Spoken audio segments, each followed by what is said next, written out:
Olá pessoal, vamos para mais uma aula aqui de teoria eletromagnética. Então na aula de hoje a gente vai falar sobre o potencial vetor magnético, tá? E se a gente lembrar da parte da eletrostática, a gente também escreveu um potencial elétrico, né? Mas esse potencial elétrico era um escalar, né? E aí lembrando que a nossa ideia aqui na teoria eletromagnética é nos enriquecer de diferentes ferramentas, né, para que a gente consiga resolver diversos tipos de problemas, tanto da parte da eletrostática quanto da parte da magnetostática também. Então a gente, por exemplo, pode lançar a mão da lei de Coulomb lá na eletrostática, da lei de Gauss, do, do vetor do potencial elétrico e por aí vai, né? Aqui na magnetostática também é a mesma coisa. A gente pode lançar a mão da lei de Biot-Savart, mas às vezes a gente cai em integrais muito complicadas. A gente pode lançar a mão também da lei de Ampère e, como a gente vai ver, a gente também vai poder escrever um potencial vetor magnético, tá? Mas só lembrando, né, lá da eletrostática a gente tinha lá a lei de Gauss, né? A gente escreveu a lei de Gauss, que era divergente do campo elétrico igual a é, densidade de carga sobre ε0. A gente viu também lá na eletrostática que o rotacional do campo elétrico ele era igual a zero, e isso permitiu que a gente escrevesse que esse campo elétrico seria igual a menos o gradiente de um potencial elétrico, tá? Aqui na magnetostática, o que a gente já viu, né? A gente já viu a, a gente observou a lei de Ampère,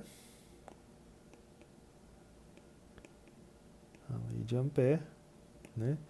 E a lei de Ampère dá aqui é, o rotacional do campo magnético é igual a μ0 J, né? E a gente também obteve aqui na parte da magnetostática aqui, que é outra lei outra equação de Maxwell, né? Que o divergente do campo magnético é zero, tá? Então repare que aqui a gente tem o inverso, né? Então enquanto na eletrostática o rotacional dá zero, aqui a gente tem o, o divergente dando zero. Então a gente não pode escrever, por exemplo, a partir fazer algo similar, né? Que seria escrever um potencial magnético escalar, tá? Porque ele teria que a gente teria que ter isso, né? Mas a gente não tem o rotacional do B dando zero, a gente tem o rotacional do B dando μ0J, tá? Então a gente não pode fazer dessa forma. Mas os teoremas integrais, eles permitem que a gente utilize essa expressão aqui. Por que a gente pode utilizar essa expressão para escrever um potencial vetor magnético? Ele tem que ser vetor, né? Porque a gente sabe, a gente pode revisar lá o capítulo 1, que sempre o, o divergente do rotacional de uma função f, né, vetorial, isso sempre vai dar zero. Ou seja, isso significa que dessa expressão aqui acima, né, a gente pode escrever que o rotacional de uma função a gente vai definir ela dessa forma, é igual a zero. De forma que o nosso campo magnético ele pode ser dado pelo rotacional de uma função A, uma função vetorial A, né? Que vai ser o nosso potencial vetor magnético, tá? Então A ele é o potencial vetor magnético, tá?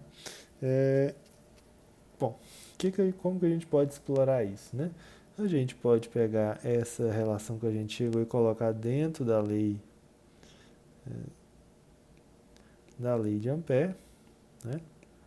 Então ela é μ0J. Então se a gente faz isso, o que a gente vai obter? a gente vai botar aqui o rotacional do A, tá certo? Igual a μ0 J. Mas essa expressão que a gente tem do lado esquerdo, ela pode ser escrita de outra maneira. Tá? A gente pode explorar as diferentes igualdades vetoriais que a gente tem lá no final do livro, que a gente trata no capítulo 1, né? Não, eu não tratei nas videoaulas, mas em sala a gente viu. E essa parte do lado esquerdo, ela pode ser reescrita como sendo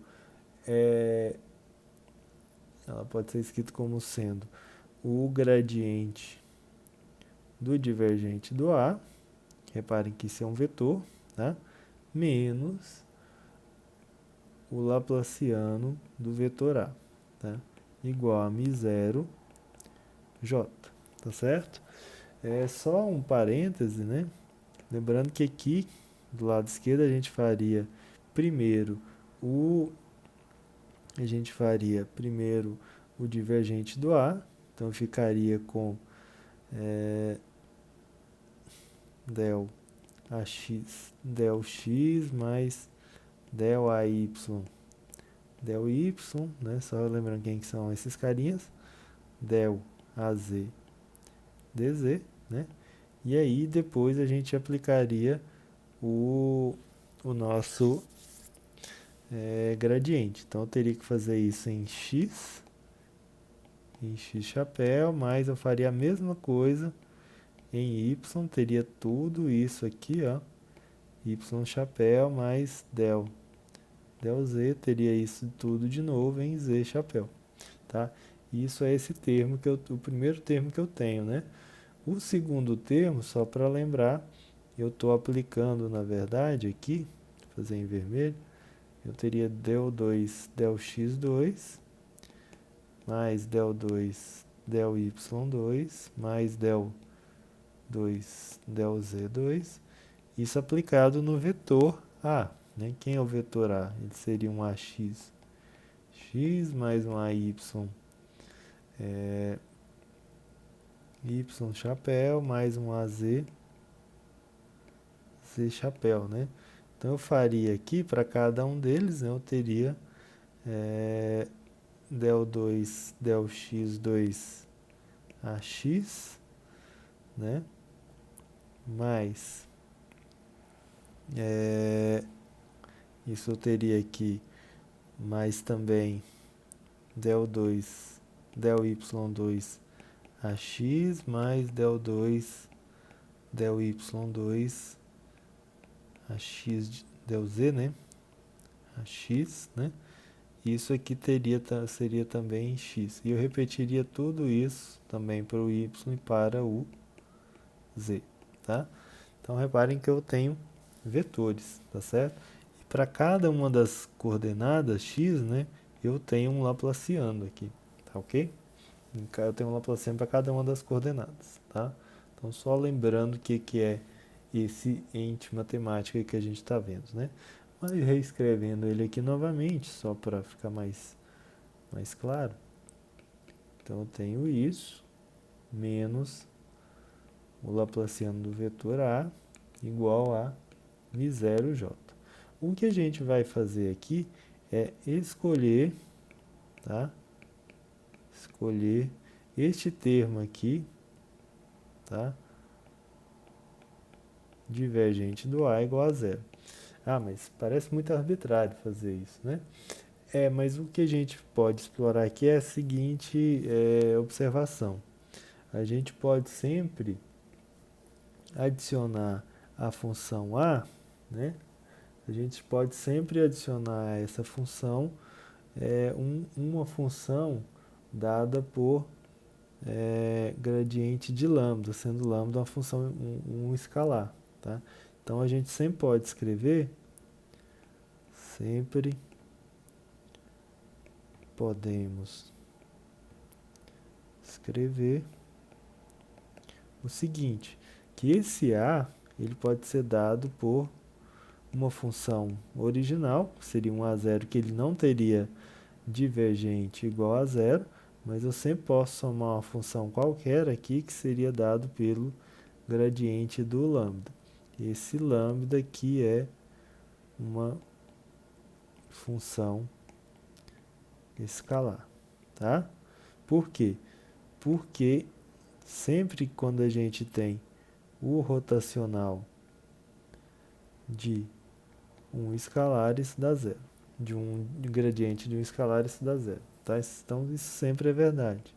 Se isso sempre é verdade, então a gente pode, sem grandes pesos na consciência, adicionar essa função aqui, porque quando eu aplicar o rotacional do A, né?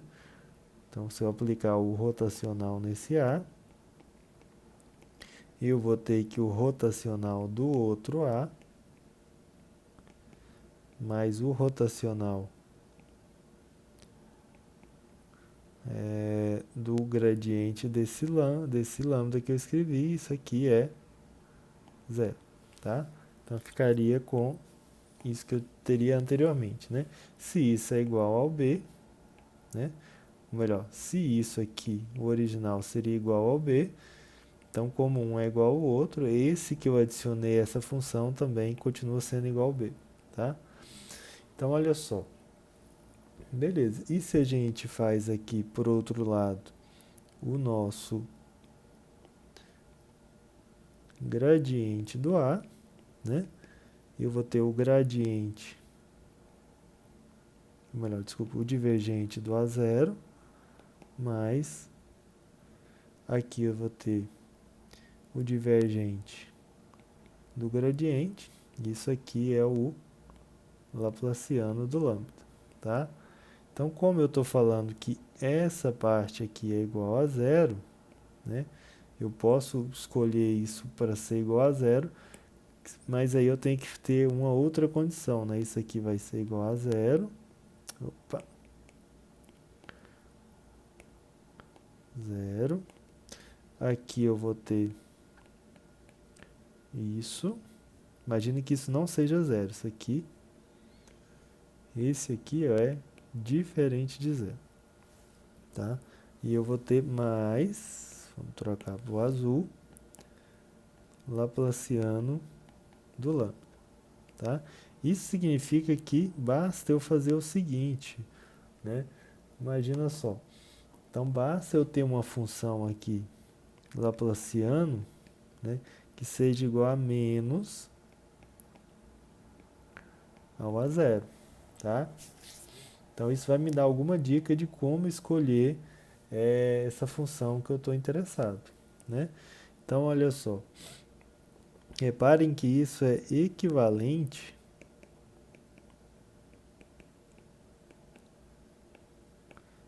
é equivalente à equação de Poisson.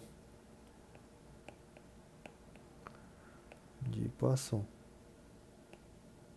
que é a equação de Poisson, né? Só lembrando que o laplaciano do V é igual a menos ρ sobre epsilon zero.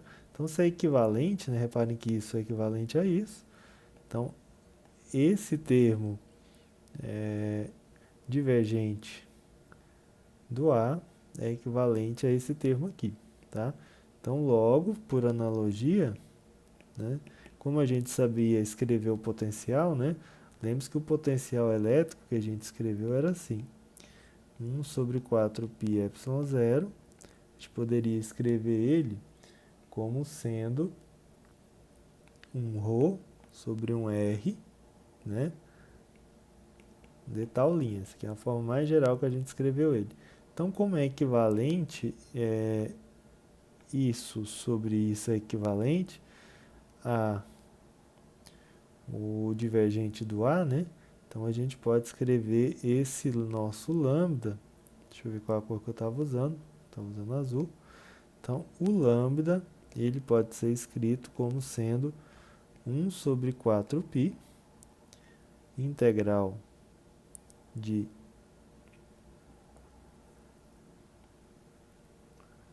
divergente do A sobre o R de tal linha, tá? Esse aqui seria o A0, né? Então, o que significa esse cálculo aqui, né? Esse cálculo aqui, nosso, ele significa o seguinte. Eu sempre posso adicionar uma função lambda de modo que qualquer função cujo divergente de A0 seja diferente de zero, eu sempre posso lançar esse lambda aqui, dado por essa integral, que eu vou garantir que essa parte aqui da minha equação, tá? Cadê a minha equação? Cadê? Eu vou sempre garantir que essa parte aqui seja igual a zero. Basta eu escolher um lambda para somar com essa parte original, que seja dado por aquela integral que eu cheguei ali embaixo, que é essa daqui, tá certo? Então, isso significa que a gente tem uma certa liberdade para poder adicionar termos a esse potencial vetor, tá? Então, na verdade, a parte importante da equação que vai sobrar para a gente, né, vai ser simplesmente que o laplaciano desse vetor A tem que ser igual a menos μ0j, tá? Então, essa é a parte importante que a gente tem. Então, reparem que ela é, de certa forma, equivalente, né, à equação de Poisson, né? Lembrando que a equação de Poisson que eu escrevi aqui acima, né, ela era o laplaciano do V igual a μ0 sobre ε0. Então, elas são equivalentes, tá? Deixa eu apagar aqui para a gente não se confundir, tá certo? Então, se elas são equivalentes, né, então a gente pode fazer uma analogia novamente aqui com o potencial elétrico. Lembre que no potencial elétrico a gente chegou, né, lá no início, a gente escrevia ele como sendo 1 sobre 4π ε0 integral de densidade de cargas, né, sobre R d tal, tá, d tal linha, né. Então, se a gente faz uma analogia aqui com essa expressão, né, então o que a gente tem? Deixa eu só, para organizar, vou fazer o seguinte, vou levar isso para o lado de lá, e aí eu vou escrever do lado de cá a equação de Poisson, para ficar mais clara a ideia. Rho sobre ε0, né? Então, Rho sobre o ε0 é equivalente a μ0j, tá? É claro que um é vetor e o outro não é, né? Então, a gente pode escrever esse potencial vetor A como sendo μ0 sobre 4π integral do J sobre R de tal linha, tá certo? Então, aqui a gente tem a nossa expressão por esse potencial vetor, né? Reparem que o vetor está bem aqui, ó, tá? Enquanto que o outro potencial que a gente tinha antes, né, lá da parte da eletrostática, esse potencial ele era um escalar, tá? E aí, da mesma maneira que a gente teve lá na parte da eletrostática, a gente tem outras relações aqui também, outras fórmulas, né? A gente pode escrever assim. Então, a gente tem aqui que para o caso linear, deixa eu escrever de preto, a gente teria μ0 sobre 4π, uma integral, aqui linear a corrente é o I, né? R sobre dl', tá? A gente teria, para o caso espacial também, a gente teria o μ0 sobre 4π, a corrente nesse caso é o K, né? Sobre R, esse R cursivo, dA', tá? Então, a gente tem essas outras expressões aqui dependendo da geometria do nosso problema, tá certo? Então, voltando aqui, apesar da gente não chegar em um potencial escalar, né, a gente chegar no potencial vetor, esse potencial vetor ele ainda é bastante importante para a gente dentro do eletromagnetismo, tá? Aqui a gente não explora tanto essas igualdades dentro da teoria eletromagnética 1, mas uma delas a gente vai ver daqui a pouco, que é em relação à expansão de multipolos, tá? Mas dentro do eletromagnetismo, apesar dele não trazer tantas vantagens quanto o potencial escalar, né, que aparece, por exemplo, nos nossos aparelhos de medição, ele tem importância teórica bastante expressiva, tá certo? Então é isso.